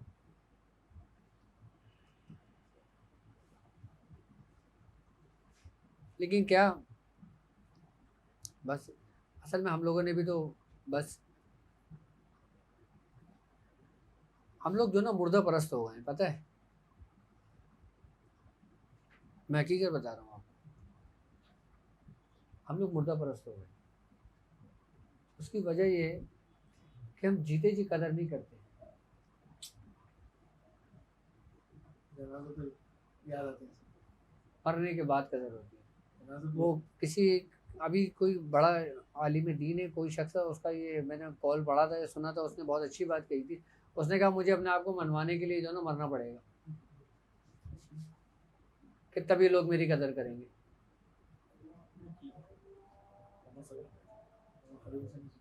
खादिम हुसैन रिजवी साहब का ये कॉल, आप देख लो फिर, मेरे जाने के बाद ज़माना याद करेगा। अल्लाह जनाज़े में लोग जाओ, अपनी जमा हो जाए, कुछ ये मामला नहीं होता।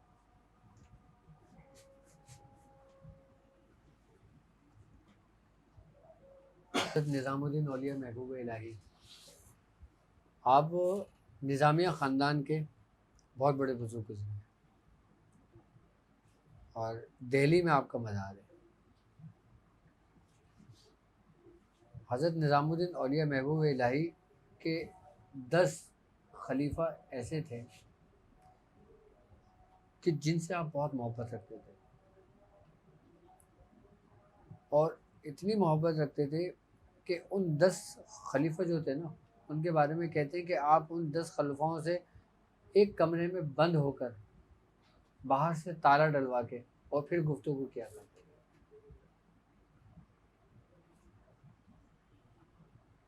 उन 10 जो उनके खलीफा थे, उनके बाकायदा तौर पे नाम हैं, और उनके बारे में ये था कि हज़रत निज़ामुद्दीन औलिया महबूब इलाही ने अपने हयात में फरमाया था कि ये जन्नती होंगे मेरे साथ।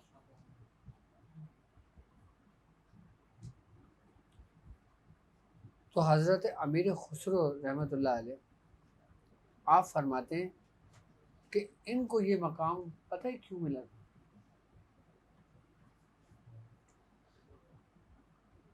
आपने फरमाया था कि जो शख्स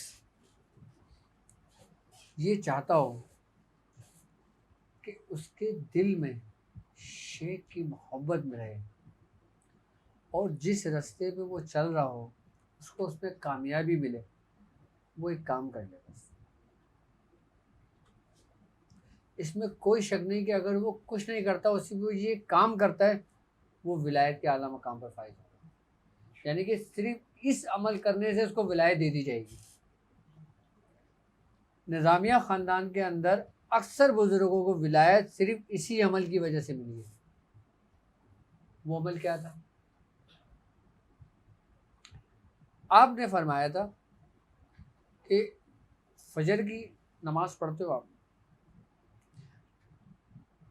फजर की 2 सुन्नतें, ठीक है, आपने पहली सुन्नत में सूरह फातिहा पढ़ना है और सूरह काफिरून पढ़ना है और दूसरी रकात में आपने सूरह इखलास पढ़ना है।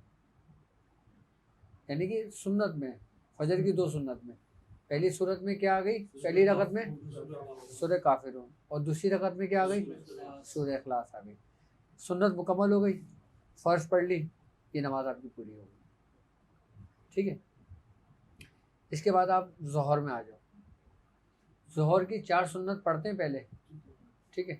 पहली रकात में सूरह काफिरून पढ़ना है, दूसरी रकात में सूरह इखलास पढ़ना है, तीसरी में सूरह फलक पढ़ना है, चौथी में सूरह नास पढ़ना है।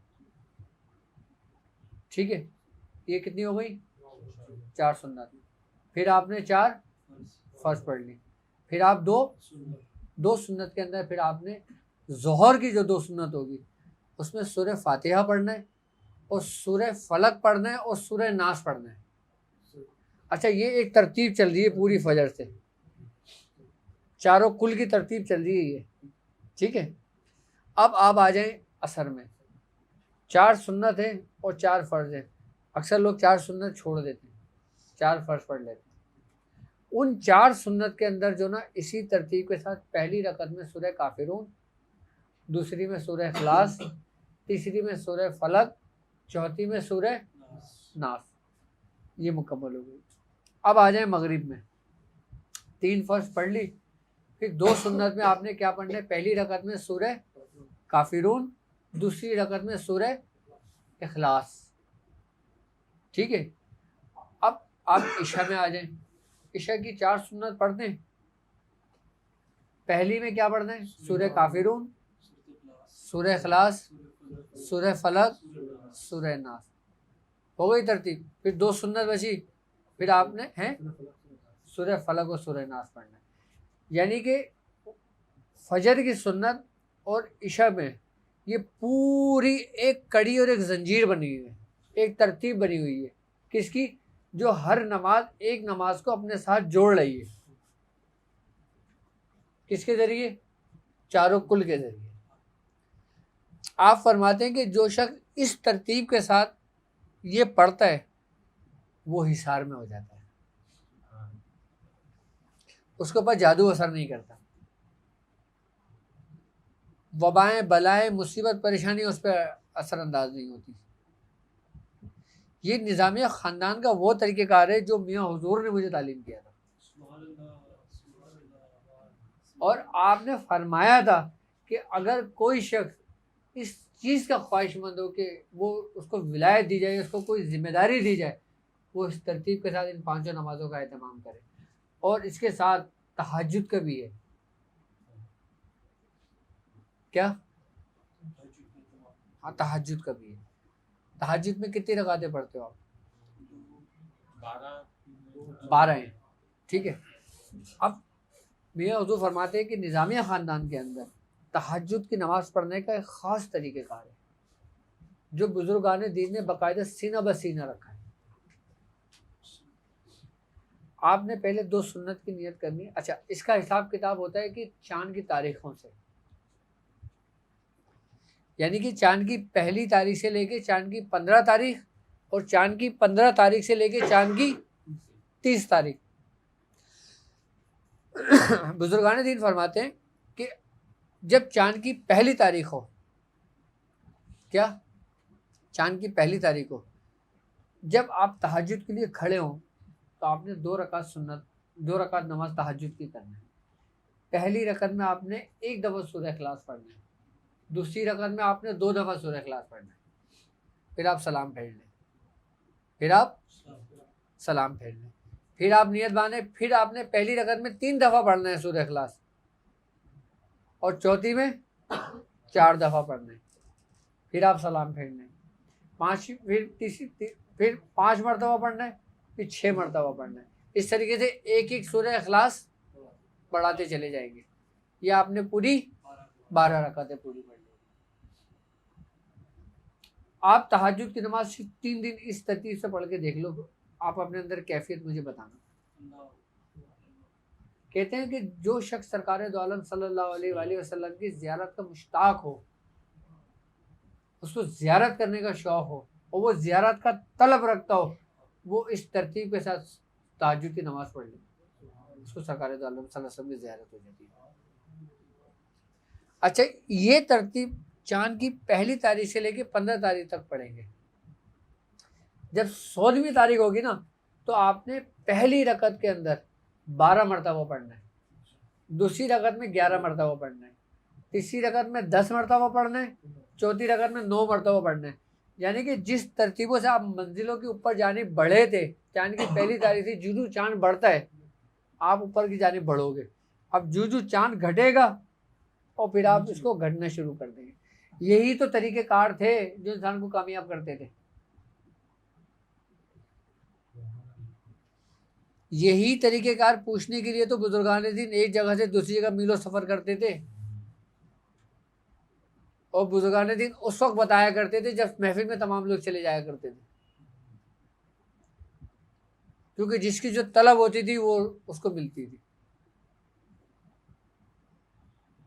और अब कितनी आसानी हो गई है, बेतलब मिल रहा है,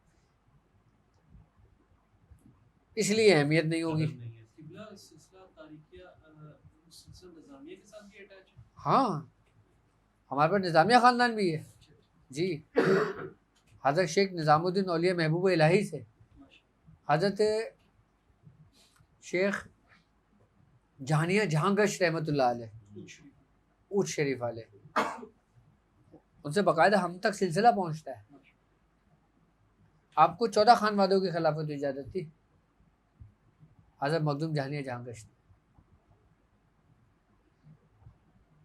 ये नमाज का तरीका और तहज्जुद का तरीका, ये समझ लें कि आप इसको मजबूती से पकड़ लें। मैं कहता हूँ ना कि इस सफ़र में इंशाअल्लाह ताला आपका चलना फिरना उठना बैठना हर चीज़ आपकी इबादत हो जाएगी। अच्छा, आपको पता भी नहीं चलेगा। एक वो होता है कि जो हम ज़बरदस्ती काम कर रहे होते हैं, एक वो होता है जो हमारी आदत बन जाती है।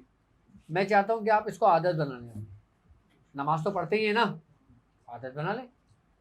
एक बात है कि कोई किसी का अमल छीन सकता है, क्योंकि आपके पिछले जो बयान थे उसमें मैंने एक तो हमजाद का कहा कि जब बंदा इंतकाल कर जाता है, ये इनको माइक दे दो,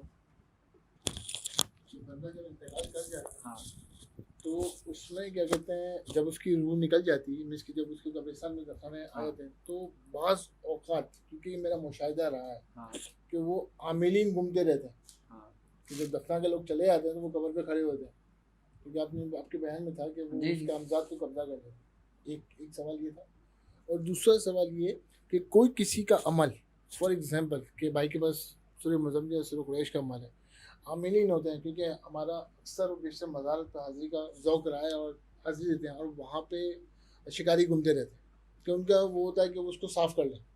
तो बंदा बाहर निकलता है बिल्कुल एक ब्लैंक है कि भाई मेरा क्या था, मेरे जो मामला थे जो मैं पढ़ता था, जो मेरी सब जो वो कहाँ गए, वो ज़ीरो हो गया।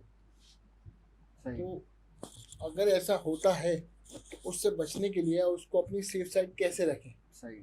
और ये जो हमजाद वाले जो मामला हैं, ये वाकई ऐसा होता है? देखो, हमजाद वाले जो मामला होते हैं ना, ये हर आम बंदे के साथ नहीं होते, क्योंकि हर आम बंदे का हमजाद किसी काम का नहीं होता, ठीक है, जितना हमजाद किसी आमिल के मरने का होता है। अगर कोई आमिल हो, जब वो मर जाए, उसको जो दफनाया जाता है ना, उसके आमिल के हमजाद को जगाने के लिए जो शिकारी होते हैं ना, वो ढूंढ रहे होते हैं जगा सकते। एक परहेज़गार लोगों का भी हमजाद पावरफुल होता है, तहज्जुदुल्लाह, नेक नमाज़ी, उसके पाबंद, नमाज का पाबंद, हाँ, जिक्र अस्कार का पाबंद, हाँ, उसका भी हमजाद पावरफुल। हाँ, उसकी वजह होती है, उसकी वजह ये होती है कि उसने दुनिया में जिन चीज़ों पे रियाजत की हुई होती है ना, वो एक पूरी रूहानियत की सूरत इख्तियार कर लेती है, जो उसके हमजाद की हिफाजत करती हैं, उसके माविन और मददगार हो जाती है। आप सूरह मुज़म्मिल पढ़ रहे हो, आपने ज़िंदगी में सूरह मुज़म्मिल को अच्छा खासा पढ़ा है, इसको मुकम्मल कर लिया, यहाँ तक कि इसकी रूहानियत आपको हासिल हो गई। जब आपको रूहानियत इसकी हासिल हो गई ना, तो ये आपको मरने के बाद भी आपके काम आएगी। अभी आपको आपकी रूहानियत सिर्फ महसूस होती है, मरने के बाद जब वो आपके जिस्म से जुदा होती है तो बाकायदा तौर पे वो उन्हीं जगहों पे मुहाफिज और मुआविन हो जाती है जहाँ पे वो आराम कर रहा होता है। अगर कोई हमदाद जगाने वाला कोई बुरी नीयत से किसी बुजुर्ग के मज़ार पे जाता है, हमदाद जगाने के लिए कब्रिस्तान जाता है, तो उल्टा उसको नुकसान होता है, उसको जूते पड़ते हैं। हाँ, लेकिन अगर कोई आमिल होता है, आम आमिल यानी कि शैतानी काम करने वाला, सिफलीगर या काला जादू करने वाला, उसका हमजाद बड़ा कमाल का होता है इन शैतानों के लिए, शिकारियों के लिए है। हाँ, पहले मैं ये बात पूरी कर लूँ ना अपनी, वो किस तरह करते हैं, वो कैसे करते हैं, मैं वो भी तुम्हें बताता हूँ उसका तरीका। मतलब हमदाद जगाने का तरीका नहीं बता रहा, हाँ उसको बता रहा हूँ कि करते कैसे ये लोग जो शिकारी होते हैं। मैं एक हद तक ले जाता हूँ आपको।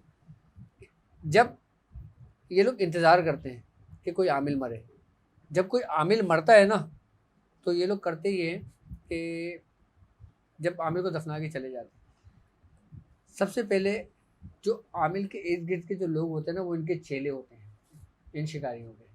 वो लोग क्या करते हैं, उसकी नाक, उसके मुंह, उसके कानों की जो रुइयाँ होती है ना, जो आंखों पे रखती है, वो मंगा लेते हैं। आई बात समझ में? मंगाने के बाद अच्छा, इसके दो तरीके कार होते हैं।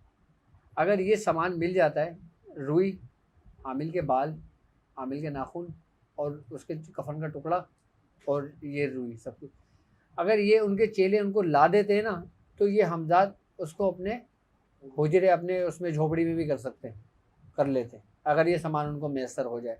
जब जो लोग हमजाद जगाते हैं ना, जो कब्र की बेहुरमती करते हैं, जो लोग दाखिल होते हैं, वो इन्हीं मकासद के लिए करते हैं, यही चीज़ें निकालने के लिए करते हैं। आई बात समझ में? अब वो लोग करते ये हैं कि वो लोग रुई की बत्ती बनाते हैं उसकी, आई बात समझ, और रुई की बत्ती, वो जो बाल काटे होते हैं ना, उस बालों को उसके अंदर लिपेट लेते हैं।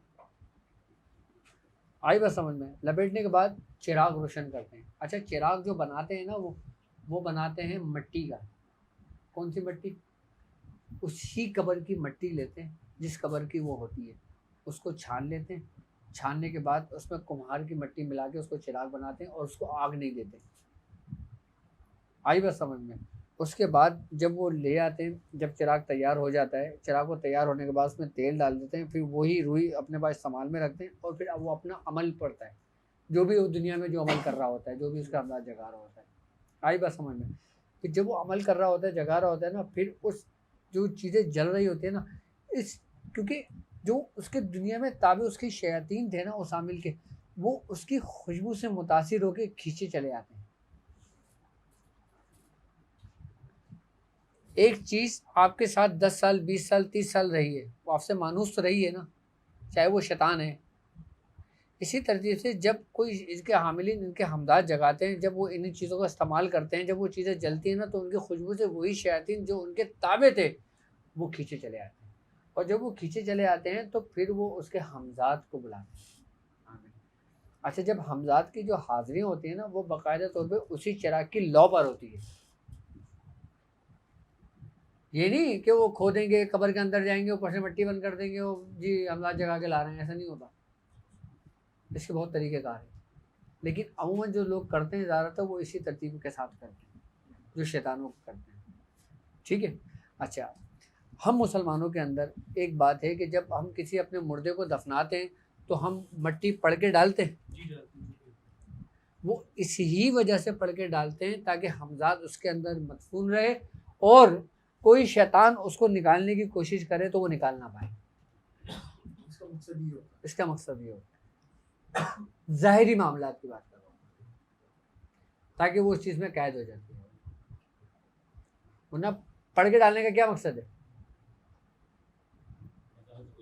नहीं, तरीके हैं, इसके भी मकासद हैं बाकायदा,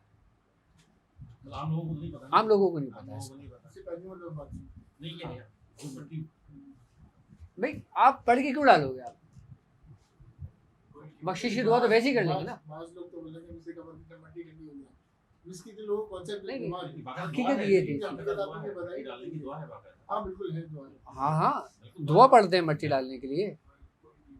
हाँ,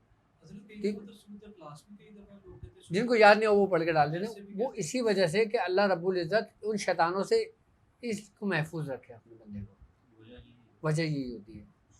अच्छा, ये तो हो गया हमजाद का चैप्टर, ये आपका जवाब है इसका, सही है।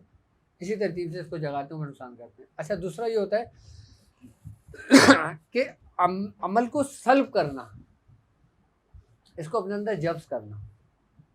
आई बात समझ में?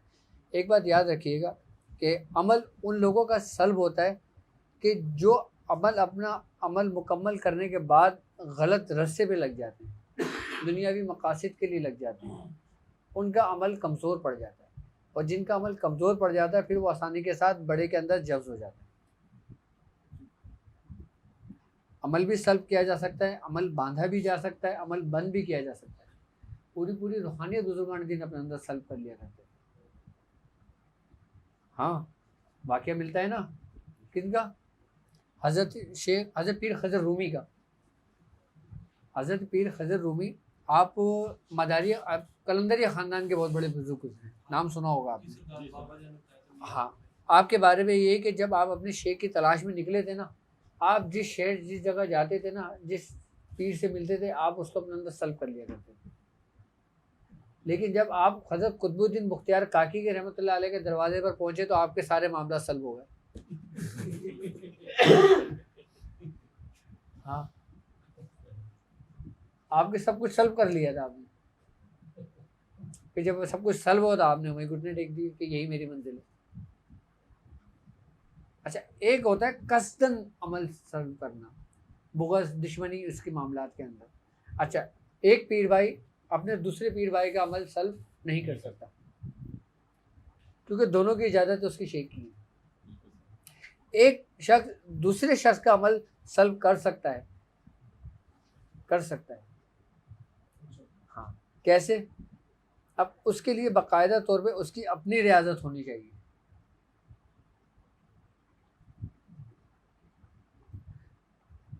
अच्छा, जो अपने बुजुर्गों के रास्ते पर होगा वो ये कभी भी ये काम नहीं करेगा। अच्छा, पीर भाई का क्यों नहीं कर सकता? नहीं, एक ही शेख तो है। वो इसलिए कि पीर का एक कॉल है,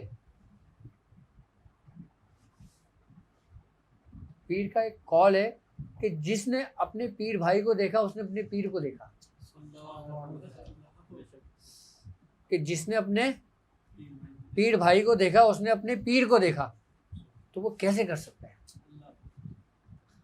अभी आपके जो मामला चले थे, आपने जो उससे तशरीह गई कि शेख ही अपनी मंजिल पे पहुंचा था। हाँ, शेख ही मुरीद को हाथ पकड़ के सरकार मदीना सल्लल्लाहु अलैहि वसल्लम के दरबार में पहुंचा, मगर शेख के सरकार के दरबार में भी नहीं पहुंचा। अब हम यहाँ पे मुख्तलिफ लोग हैं और सबके शुरूख अलग अलग हैं। आपके हम उस पर रहनुमाई में बैठे हुए, आपकी शागिर्द में बैठे हुए, आपने बहुत सारे अमाल, बहुत सारी हमको रहनुमाई बताई।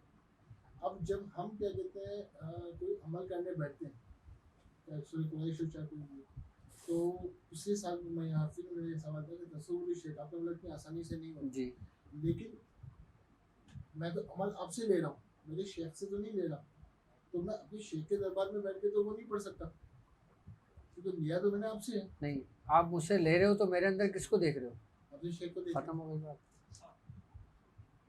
तो उसके लिए तो यहाँ भी तो वही है ना। अब मेरा शेख है, हाँ, मेरा शेख पर्दा फरमा, हाँ, मेरे शेख पर्दा फरमा। अब मेरी रहनुमाई के लिए दूसरा दरवाजा, इसकी चौखट, दूसरी चौखट पे आया, ठीक है, तो वहाँ पे मुझे बैत या तालिब होना जरूरी है? देखो, मैं आपको एक बात बताऊँ, आप किसी का भी दरवाज़ा खटखटाओ, जब आप वहाँ पे अपने शेख को देखो ना तो वहाँ ठहरना वरना निकल जाना। क्या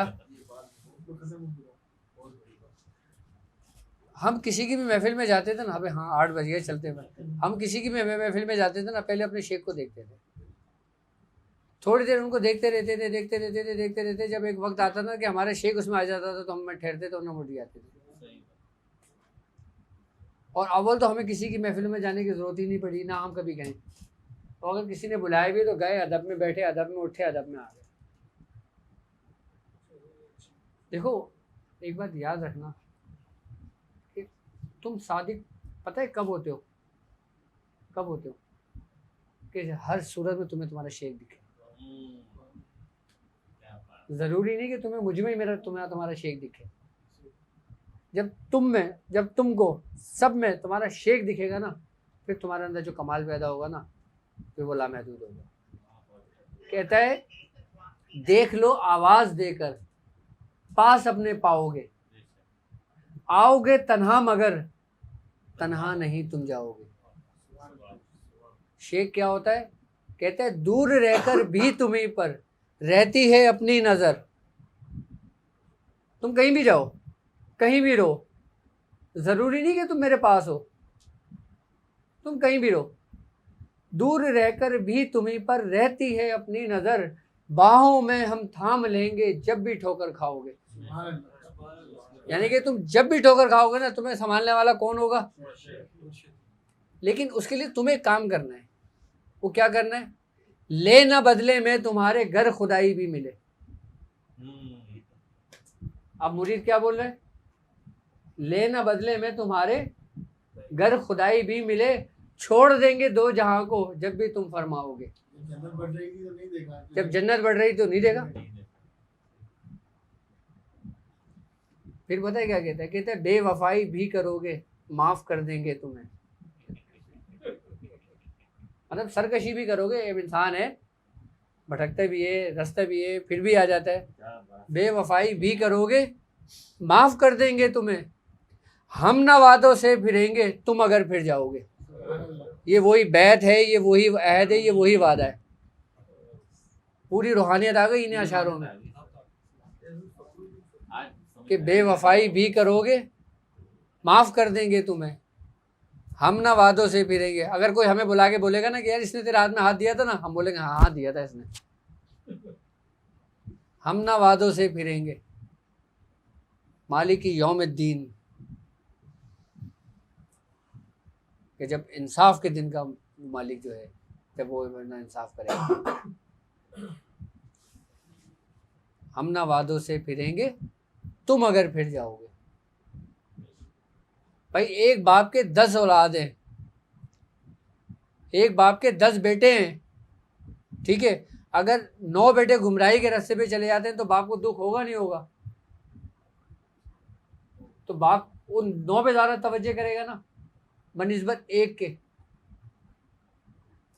तो बाप अपनी औलाद को नहीं छोड़ता, चाहे वो सरकश हो, बेवफा हो, कुछ भी हो, वो नहीं छोड़ता उसको। वो छोड़ रहा होता है लेकिन वो नहीं छोड़ता उसको। हाँ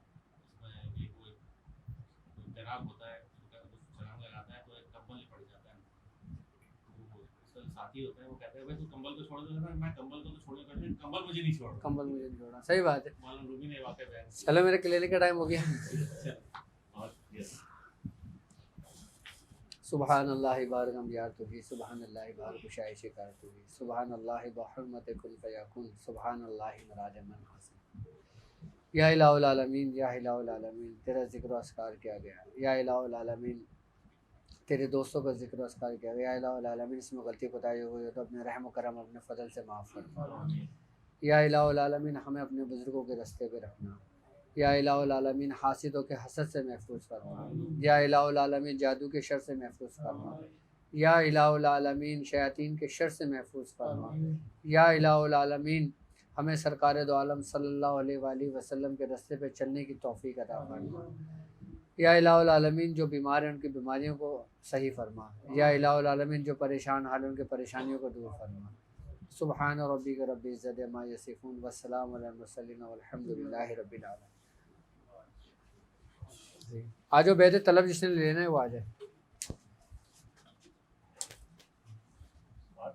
एक दूसरे के पीछे हाथ रख लेना बस।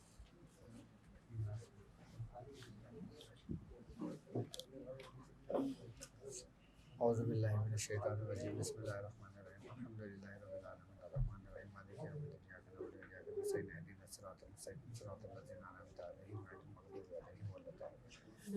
कहो मैं ईमान लाया अल्लाह पर, अल्लाह के रसूलों पर, मलाइका पर, जन्नत पर, दोज़ख पर, नेकी पर, बदी पर, मरने पर, मरने के बाद दोबारा जिंदा होने पर,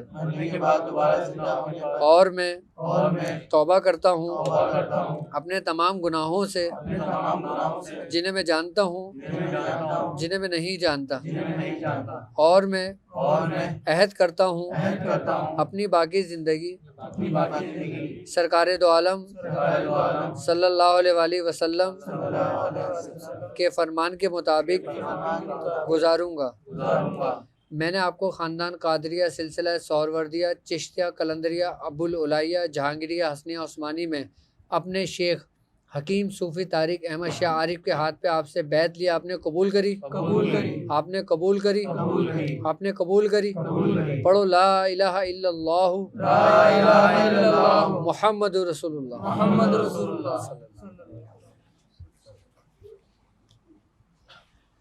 चलो भैया, बाद में मुलाकातें होंगी, ताकि मैं मरीजों को देख लूँ, बाहर रश लग गया होगा। वालेकुम अस्सलाम व रहमतुल्लाहि व बरकातहू। सही है।